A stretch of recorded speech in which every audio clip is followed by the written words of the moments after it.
అండి, అందరూ ఎలా ఉన్నారు? బాగున్నారా? నేను బాగున్నానండి.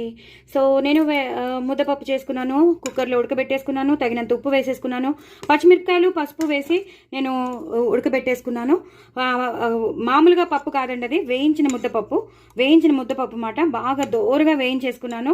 నూనె వేయకుండా జస్ట్ డ్రై రోస్టే, పక్కని బాగా మాడకుండా బాగా దోరగా వేయించుకుని అప్పుడు నేను తగినన్ని నీళ్లు పోసుకుని పసుపు అలాగే తగినన్ని పచ్చిమిరపకాయలు వేసేసుకుని నేను ఉడకబెట్టేసుకున్నాను. చూసారు కదా ఎంత మెత్తగా బాగా ఉడికిపోయిందో.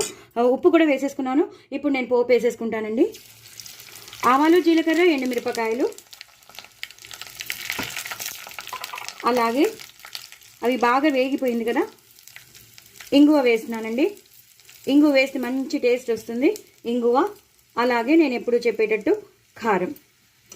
అవునండి, మీరు విన్నది కరెక్టే. ముద్దపప్పులో ఈ పోపు వేసి మీరు చేస్తే మాత్రం సూపర్ టేస్టీగా ఉంటుంది. బాగా వేగిపోయింది, ఈ కారం ఇందులో వేగిపోవాలి. ఈ ఆవాలు, జీలకర్ర, ఎండుమిరపకాయ, ఇంగు పోపులో వేగిపోయిన దాన్ని మనం ఇందులోకి ట్రాన్స్ఫర్ చేసేసుకుని అప్పుడు కొత్తిమీరతో కరివేపాకుతో గార్నిష్ చేసేసుకోండి. ఒక మంచి ముద్దపప్పు మీకు రెడీ అయిపోతుంది. మామూలు ముద్దపప్పు కన్నా ఇలా చేసుకున్న ముద్దపప్పు అయితే తిరిగి ఒక చేత్తో తీస్తున్నాను కదా, చాలా చాలా చాలా టేస్టీగా ఉంటుంది. వేడివేడి అన్నంలో చక్కగా ఎక్కువ నెయ్యి వేసుకుని తినండి. అలాగే కొత్త ఆవకాయ నంచుకొని తినండి. ఎక్కడో ఒక రేంజ్లో ఉంటుందండి మనకి. ఒక రేంజ్ అంటే ఒక రేంజ్, కానీ ఇందులో స్పెషాలిటీ ఏంటంటే నేను వేయించి పెట్టుకున్నానని చెప్తున్నాను.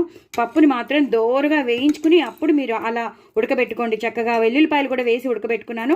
వెల్లుల్లిపాయ పోపు కూడా వేసుకున్నాను. చాలా చాలా బాగుంటుంది. నేను చెప్పాను కదా, వెల్లుల్లిపాయ పోపు పెట్టుకోండి, అలాగే ఇంగు పోపు పెట్టుకోండి, ఎక్కువ కొత్తిమీర కరివేపాకు వేసుకోండి, పప్పు వేయించుకోండి.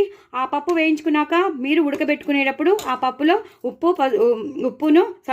పసుపును, పచ్చిమిరపకాయలు, వెల్లుల్లిపాయలు వేసేసి ఉడకబెట్టేసుకోండి. ఉడకబెట్టిన దాంట్లో ఇలా పోపు వేసేసుకోండి. అదిరిపోతుంది. చాలా చాలా టేస్టీగా ఉండే ముద్దపప్పు రెడీ అండి. వేడి అన్నంలో నెయ్యి ఎక్కువ వేసుకుని తినండి, ఆవకాయ నంచుకొని తినండి. ఇంకెక్కడో స్వర్గం ఇక్కడే ఉంటుంది. దయచేసి నా ఛానల్ సబ్స్క్రైబ్ చేసుకోండి, సపోర్ట్ చేయండి. పిల్లలు అయితే ఇష్టపడతారండి, రొటీన్గా ఉండదు కాబట్టి పిల్లలు చాలా చాలా ఇష్టపడతారు. మీరు పిల్లలే కాదు, మీరు కూడా ఇష్టపడతారు. నా కామెంట్ బాక్స్లో పెట్టండి, చాలా చాలా టేస్టీగా ఉందని. బాయ్ అండి.